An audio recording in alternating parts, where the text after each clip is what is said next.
So continuing with our facility location, I have a new topic for you, single location versus multiple location.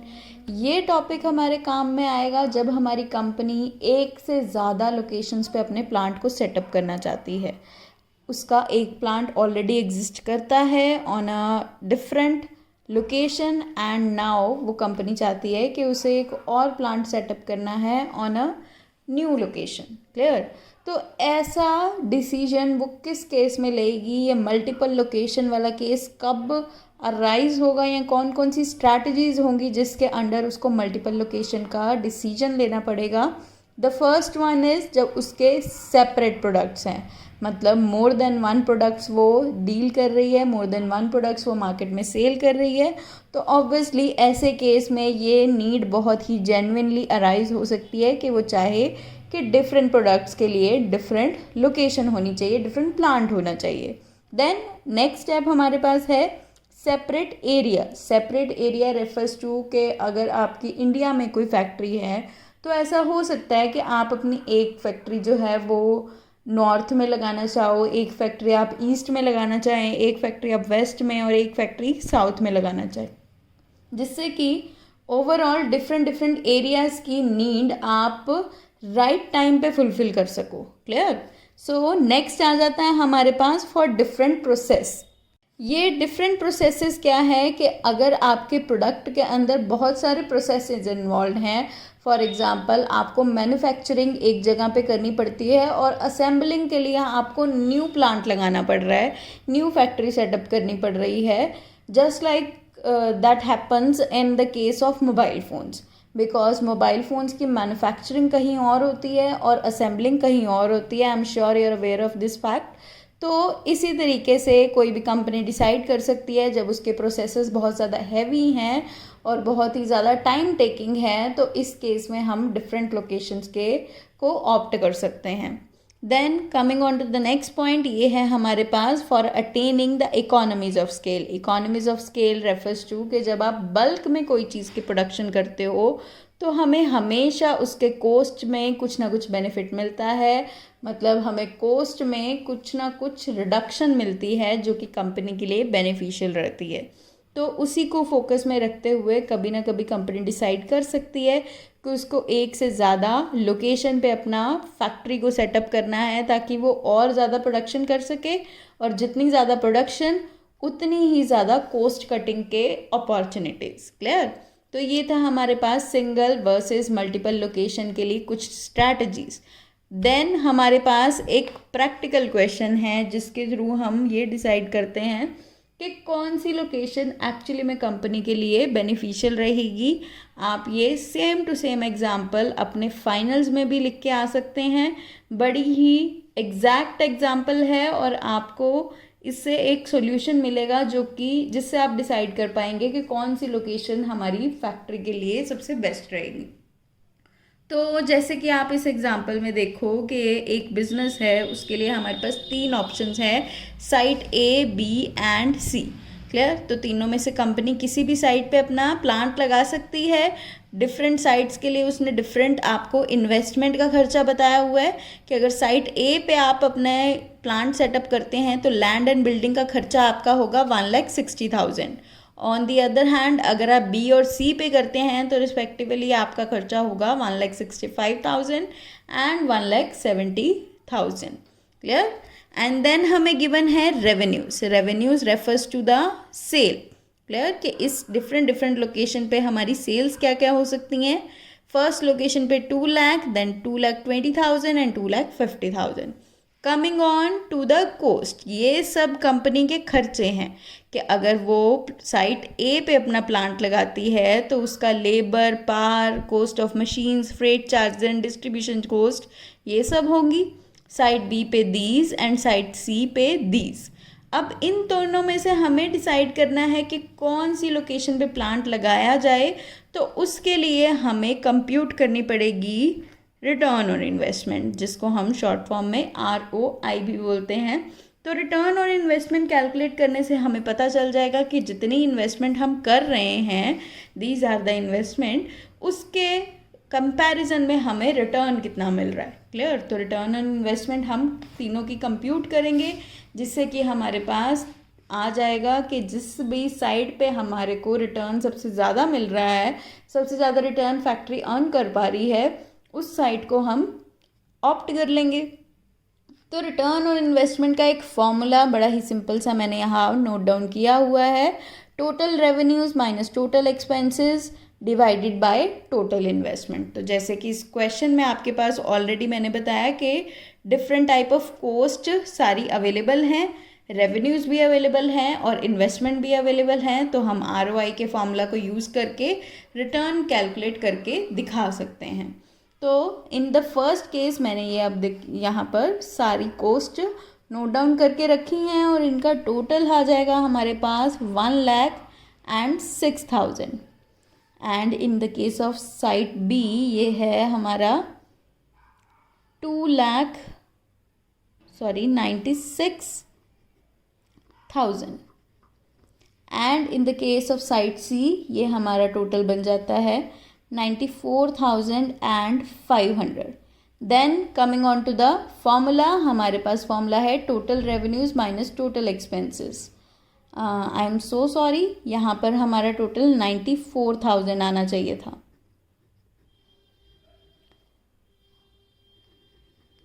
Pardon me for that mistake students. So going on, अब हम ये formula में ये सारी amounts को put कर देंगे।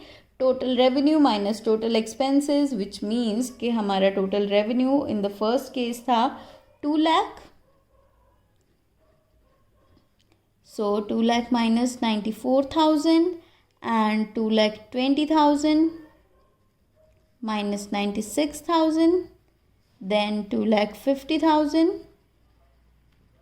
minus 94,500, which means ये आ गया हमारे पास 1,06,000, this is 1,24,000 and this is 1,55,500. Clear? So अब हमारे पास सारी चीज़ें अवेलेबल है, तो we can finally put it in the formulas. तो ROI in the case of A मैं फाइंड आउट करने जा रही हूँ, तो that makes it a 1,06,000 divide by 1,60,000। अब हमें कैलकुलेशन परसेंटेज में करनी है, तो ये आ गया 66.25%।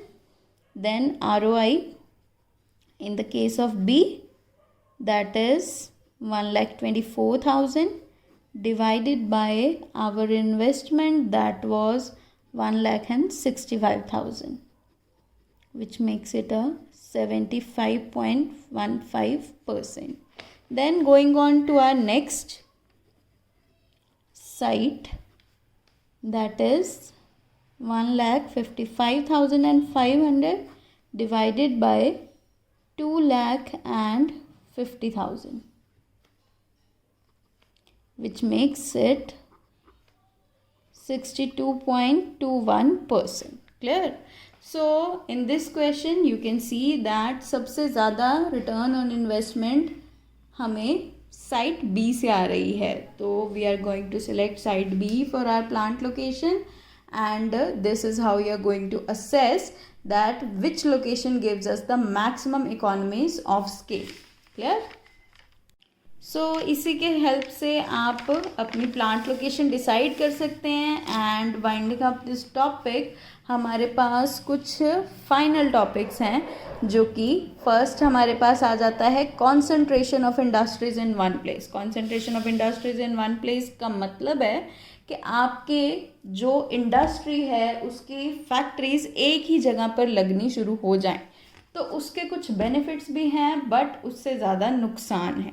वो नुकसान क्या होंगे कि हमारे अगर सारे ही फैक्ट्रीज एक जगह पर लगेंगे तो उस एरिया के जो नेचुरल रिसोर्सेज हैं वो ओवर एक्सप्लॉयट होने शुरू हो जाएंगे, ओवर यूटिलाइज होने शुरू हो जाएंगे, जो कि हमारे जो स्कार्स रिसोर्सेज हैं उसके लिए बेनिफिशियल नहीं रहेगा। Then adverse effect of trade cycle, हमारी पूरी इकॉनमी ट्रेड साइकिल में काम करती है। तो अगर आपकी इंडस्ट्रीज़ एक ही जगह पे हैं और उस एक पर्टिकुलर जगह को रिसेशन हिट करता है, तो मतलब उस एरिया की जितनी भी फैक्ट्रीज़ हैं वो सभी रिसेशन से इफ़ेक्ट होंगी। जिससे कंट्री की ओवरऑल इकॉनमी एकदम से डाउन आ जाएगी। तो हमारा फोकस डिसेंट्रलाइजेशन पे होना चाहिए। अगर एक ही जगह पे हम अपनी इंडस्ट्रीज़ को सेटअप करेंगे, अपनी फैक्ट्रीज को सेटअप करेंगे, तो हमारा ट्रेड साइकिल हमें बहुत ही एडवर्सली इफ़ेक्ट कर सकता है। Then disposal of waste from industries, अगर एक ही जगह पे आपकी इंडस्ट्रीज़ हैं तो हर एक इंडस्ट्री कुछ ना कुछ वेस्ट जनरेट करेगी और उसको डिस्पोज ऑफ करना उतना ही डिफ़िकल्ट हो जाएगा। ओवर क्राउडिंग एक बहुत ही बड़ा रिस्क हो जाता है कि जिस स्टेट में या जिस रीजन में फैक्ट्रीज ज़्यादा होंगी वहाँ लेबर भी ज़्यादा आएगी, वहाँ लेबर के रहने का इंतज़ाम भी ज़्यादा करना पड़ेगा, उनकी फैमिलीज़, एंड धीरे धीरे वो प्लेस जो है ओवर क्राउड हो जाएगी, जिससे वहाँ के रहने का सिस्टम, वहाँ पे रहने का खर्चा, cost of living of that particular area will increase abundantly. Clear. Then next आ जाता है हमारे पास increase in cost of living. Again ये हमने अभी डिस्कस किया कि जिस एरिया में बहुत ज़्यादा फैक्ट्री सेटअप होनी शुरू हो जाएंगी वहाँ का कॉस्ट ऑफ लिविंग, वहाँ की महंगाई इंक्रीज होने के बहुत ज़्यादा चांसेस हैं। Harm to national defence is also a very genuine point, because अगर आपकी फैक्ट्रीज एक ही जगह पे लोकेटेड है तो in the time of war या कोई टेररिस्ट अटैक होना है तो अगर उस पर्टिकुलर लोकेशन को वो अपना फोकस बना लेते हैं तो that will cause a massive harm to the country. Clear. तो इसीलिए ज़रूरी है कि एक ही जगह पे हम अपनी फैक्ट्रीज को सेटअप ना करें। And then last one is inequality in income, कि अगर एक ही जगह पे आपकी फैक्ट्रीज होंगी तो उस एरिया के लिए या उस रीजन की जो इनकम है वो तो इम्प्रूव हो जाएगी, बट इससे हमारी इनकम की इनइक्वालिटी इंक्रीज हो जाएगी। क्लियर। तो जो कि हम नहीं चाहते और किसी भी कंट्री के लिए ये अच्छा नहीं रहता। क्लियर है। तो इसी के साथ हम अपने नेक्स्ट टॉपिक पे आते हैं, importance of selecting an ideal location, कि अगर आपकी लोकेशन आपकी कंपनी के लिए बेस्ट प्रूव होती है, मतलब ऐसी है जहाँ पे आपकी एफिशिएंसी मैक्सिमम है, तो उससे उस केस में क्या होगा कि आपको रॉ मटेरियल इजीली अवेलेबल होगा, आपको लेबर इजीली अवेलेबल होगा, आपको अपने कॉम्पिटिटर के कंपैरिजन में कुछ ना कुछ कोर कॉम्पिटेंसी एडवांटेज भी मिलेगा, आपका ट्रांसपोर्टेशन का खर्चा कम हो जाएगा, and overall efficiency of a company will improve. Clear. तो these are some basic points जो कि आपको एक अच्छी जगह पे अपनी फैक्ट्री लोकेट करने से बेनिफिट्स जो आपको मिल रहे हैं वो ये सारे हैं। इसके अलावा और भी नंबर ऑफ पॉइंट्स हैं जो आप खुद बना सकते हैं। Then coming on to our last topic, that is result of not selecting an ideal location. Obviously अगर आपकी कंपनी आइडियल लोकेशन सेटअप नहीं कर पाती है या वो एक बैड लोकेशन को सिलेक्ट कर लेती है तो उससे आपकी कंपनी का जो प्लांट है उसकी प्रॉपर वर्किंग नहीं चल पाएगी, स्मूथली वो काम नहीं कर पाएगा, आपकी कंपनी को प्रॉफिट्स कम हो जाएंगे, कॉस्ट ज़्यादा पड़ेगी, ओवरऑल एफिशिएंसी ड्रॉप हो जाएगी। और ऐसे केस में कंपनी के पास 4 ऑप्शन बचते हैं, 4 अल्टरनेटिव बचते हैं, जिनमें से उसको कोई ना कोई एक सिलेक्ट करना ही पड़ता है। तो इन 4 ऑप्शंस में से फर्स्ट ऑप्शन हमारे पास आ जाता है रीलोकेशन का। रीलोकेशन, अब हमारी कंपनी को, हमारी फैक्ट्री को एक जगह से उठाकर दूसरी जगह पर लेके जाना, उसे हम कहेंगे रीलोकेशन। रीलोकेशन अपने आप में ही बहुत ही एक्सपेंसिव ट्रांजैक्शन है, बिकॉज ऑब्वियसली आप अपनी फैक्ट्री को एक जगह से कम्प्लीटली वाइंड अप कर रहे हैं और उसको न्यू जगह पे शिफ्ट कर रहे हैं, तो जिसमें खर्चा भी बहुत ज़्यादा आएगा, अडेप्शन कॉस्ट भी आएंगी, वहाँ पर आपको फ्रॉम ज़ीरो स्टार्ट करना पड़ेगा, अपना कस्टमर बेस बनाना पड़ेगा, लेबर ढूंढनी पड़ेगी, रिसोर्सेज को एडजस्ट करना पड़ेगा एंड ऑल दैट। तो relocation is one of the alternative जब आप गलत लोकेशन सिलेक्ट कर लेते हैं। देन नेक्स्ट है problems to be faced regularly if the business chooses to remain on the same place. That is in fact true, because अगर आप अपनी लोकेशन को चेंज करने का डिसीजन नहीं लेते टाइमली तो आपकी कंपनी को वो प्रॉब्लम्स लगातार फेस करनी पड़ेगी, बिकॉज हमने पहले भी बात की कि कई बार एंटरप्रेन्योर की कुछ पर्सनल प्रेफरेंसेस होती हैं, पर्सनल थॉट प्रोसेस होता है कि वो एक ही जगह पे उस पर्टिकुलर लोकेशन पे ही अपनी फैक्ट्री सेटअप करना पड़ता है। तो ऐसी केस में उसके पास एक ही ऑप्शन रह जाता है कि वो प्रॉब्लम्स को वो रेगुलरली फेस करता चले और कुछ ना कुछ खर्चा अपनी फैक्ट्री के ऊपर कुछ एक्स्ट्रा करता चले। Then coming on to the next point, हमारे पास है डिसइन्वेस्टमेंट। डिसइन्वेस्टमेंट इज़ आप अपनी कंपनी में से, अपनी फैक्ट्री में से पैसे अपने निकाल लें। इन्वेस्टमेंट का मतलब है एक पर्टिकुलर जगह पे अपने पैसों को निवेश करना, एंड डिसइन्वेस्टमेंट का मतलब है कि अपने पैसे जो आपने निवेश कर रखे थे उनको विड्रॉ कर लेना।